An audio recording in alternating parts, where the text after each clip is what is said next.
किसान महापंचायत के राष्ट्रीय अध्यक्ष रामपाल जाट आज कोटपुतली पहुंचे, जहां जनता दल के रामनिवास यादव व उनकी टीम द्वारा आरटीएम होटल में स्वागत किया। प्रेस वार्ता को संबोधित करते हुए रामपाल जाट ने कहा कि निरंतर प्रकृति की मार से चौपट हुई फसलों के कारण किसान हतबम है। ऐसी स्थिति में राज्य एवं केंद्र दोनों सरकारों को किसानों के साथ खड़ा रहना अपरिहार्य है। सरसों के दाम दिलाने के लिए प्रधानमंत्री को पत्र लिखा है। उन्होंने बताया कि एक वर्ष में 1 क्विंटल पर 3,000 रुपये कम होने को अनहोनी घटना बताया है। इस वर्ष किसानों को अपनी सरसों की उपज 4500 रुपये प्रति क्विंटल में बेचनी पड़ रही है, जबकि घोषित समर्थन मूल्य 5450 रुपये प्रति क्विंटल है। गत वर्ष किसानों को 7444 रुपये प्रति क्विंटल सरसों के दाम प्राप्त हुए थे। इन भावों में गिरावट के लिए भारत सरकार की आयात निर्यात नीति एवं न्यूनतम समर्थन मूल्य से कम दाम प्राप्ति के लिए न्यूनतम समर्थन मूल्य से संबंधित नीति उत्तरदायी है। किसानों की आय के संरक्षण के नाम पर तिलहन एवं दलहन के लिए वर्ष 2018 में तैयार की गई प्रधानमंत्री अन्नदाता आय संरक्षण अधिनियम ने इन उपजों के कुल उत्पादन में 25% से अधिक खरीद नहीं करने के लिए प्रावधान कर 75% उपज को न्यूनतम समर्थन मूल्य की परिधि से बाहर कर दिया गया है। 6 अप्रैल को नई दिल्ली जंतर मंतर पर देश के 101 किसान करेंगे उपवास। सरसों के एक वर्ष में 1 क्विंटल पर 3,000 रुपये गिर जाना ये असाधारण घटना है और ये भारत सरकार की आयात निर्यात नीति का दुष्परिणाम है।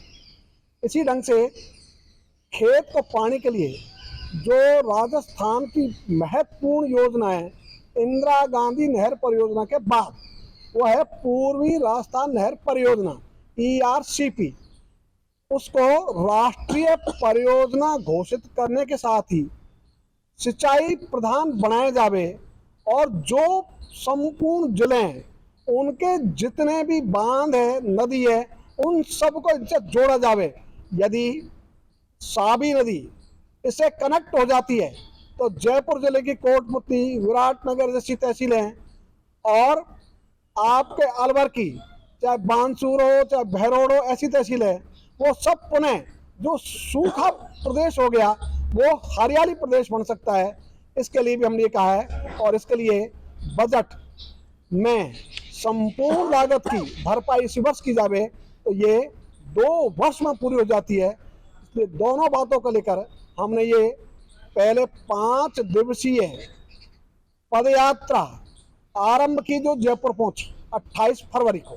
उसके बाद में विधानसभा चलने तक धरना और उसी के क्रम में अब हमने नई दिल्ली जंतर मंतर पर सरसों सत्याग्रह लगातार ये कार्यक्रम चल रहे हैं। सर, एक फसल मुआवजे को लेकर भी आप मांग कर रहे हैं क्योंकि अभी ओलावृष्टि हुई है, काफी नुकसान हुआ है, पानी बरसा है, तो क्या कहना है? प्रकृति की मार के कारण किसानों की चौपट होती हुई फसलों को देखकर किसान हितप्रभ है। ऐसी स्थिति में अपरिहार्य तो ये रहता कि दोनों सरकारें केंद्र हो या राज्य किसान के साथ खड़ी रहती, लेकिन दोनों ही सरकारें केवल अपने वक्तव्य देकर अपने कर्तव्य की इतिश्री मान लेती है।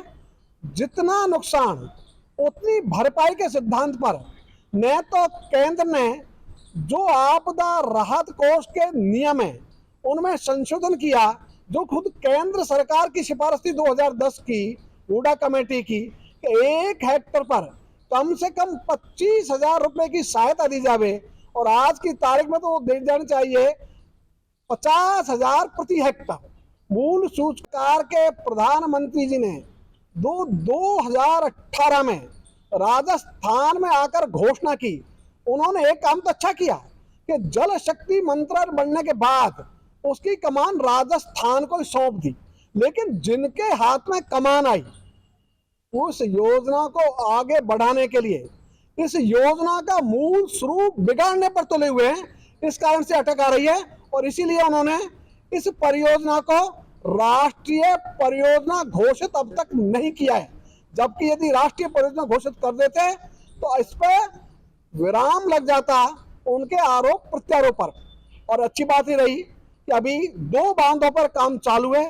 एक बांध का काम 75%, दूसरे का काम 45%, वो पूरे हो चुके हैं। इसलिए इसी गति से आगे भी चल रहा है और इस बजट में भी जो बजट के बाद जो आवंटन किया है वित्तीय स्वीकृति का, वो अच्छी दिशा में उठाएगा, अच्छा कदम है, लेकिन वो अपर्याप्त है, अपूर्ण है।